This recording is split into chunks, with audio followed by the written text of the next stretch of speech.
It is now time for me to introduce our keynote speaker here on the Inspire stage. Please welcome our keynote speaker, Allister Frost. A big round of applause. A warm welcome.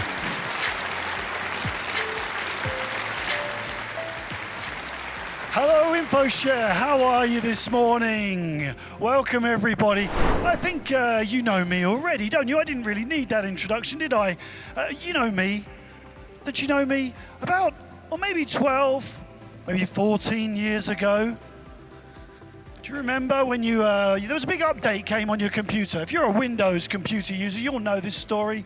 Big update came through, you started up your machine, the printer didn't work, your apps didn't work, nothing worked. Yes, ladies and gentlemen, that was me. I'm the Microsoft guy who joined Bill Gates in London to announce to the world, ladies and gentlemen, the wow starts now. Welcome to the era of Windows Vista. Yeah, I'm sorry.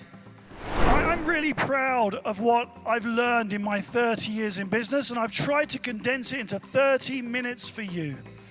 And it's all about change and our relationship with change, because I believe there is a must-have skill that we all need that many of you may not yet have, but you need it for a prosperous, successful life because of the nature of change today. If I was in the audience and a man with a microphone said, "Do you love change?" I would probably put my hand up. It feels like the right answer, doesn't it? Yeah, I love change. But let's be honest. Do you love change? Do you really love change? What have you changed today? What have you changed this week, this month? What have you actually changed this year? Let's be honest. And I eat the same pizza every single time I go to my favorite restaurants. And I suspect some of you may too.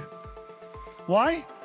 Because I like what I know and I know what I like, right? That's my pizza. I had it once, it was good, and why would I change? But stop and think about this for a moment. There's probably 50 pizzas on the menu, right? 50 pizzas. What is the chance that I have found the perfect pizza for me?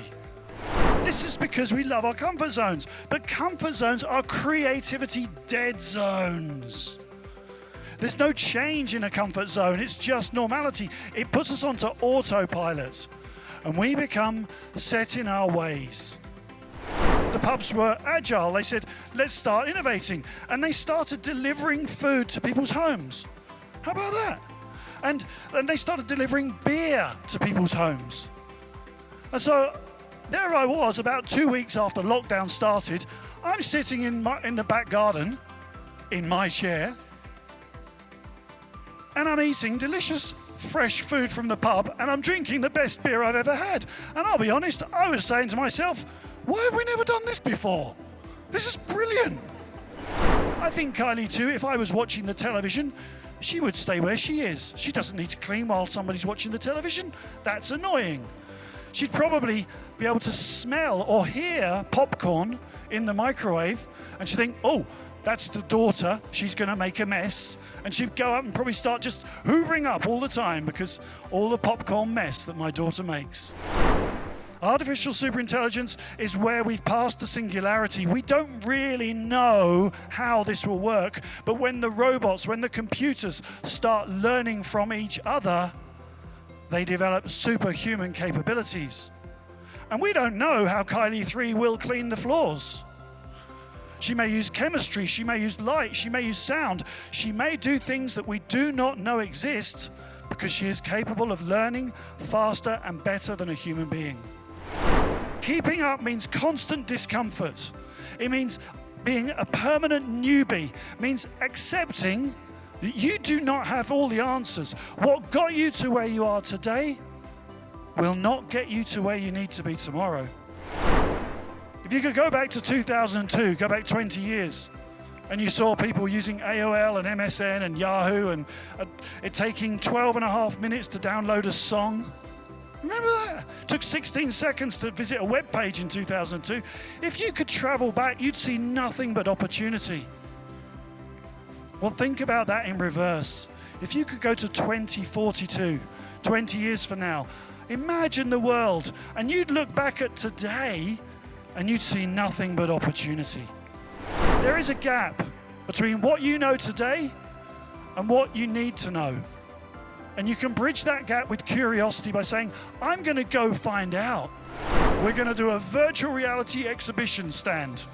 Are we? Well, cool. And before you know it, you've got 20 of these masks, and people are walking around and bumping into things, and you're not really sure why, but you just fell in love with the technology. Shiny object syndrome, SOS. We fell in love with the idea, not with the solution. It didn't actually serve our purpose. So I'm inviting you to react intelligently to what you find. And the next two stages, I guarantee, are the things that your competitors will not do. This is what will make you better than them. Open your mind to the possibilities, like it's day one in the job. It's your very first day in the job, you have no answers. Put aside all your experience, ask the stupid questions. Shoshin in Zen Buddhism means beginner's mind. And the Zen Buddhists are taught to approach the text each day like they've never seen it before. They read the same text all through their lives. But they're told to have a beginner's mind, to look at it differently each time. And if you do this, you'll be doing something your competitors do not do. The hydrophilic molecules, they attach themselves to water. The hydrophobic molecule wants to get away, so the soap molecule is actually shaped like this. And so what happens when you make a bubble, when you wash your hands? One end of the molecule attaches itself to water. That's what you're adding to soap. The other end attaches itself to anything that's not water. Dirt, coronavirus, anything at all. Ask the questions. Why? Why? How could that work? What if I put it on this? What if the metaverse was smelly? What if I could make the metaverse work for dogs? What if I could put metaverse in my shoes? Ask those questions, because that's where you'll find the answers. Eliminate the decision spectators. You know those guys. They turn up late, they go, no, you can't do that, and then they leave early. Ugh. So when we put it all together, you've got the model. It's easy to remember if you know my surname. Follow, react, open mind, surprise, and tell. 5 things that will allow you and your colleagues to become future ready and to have that mindset for success. But your change requires you to change. So open your minds, really ask the interesting questions. We need to go from setting our ways to a new future ready phase.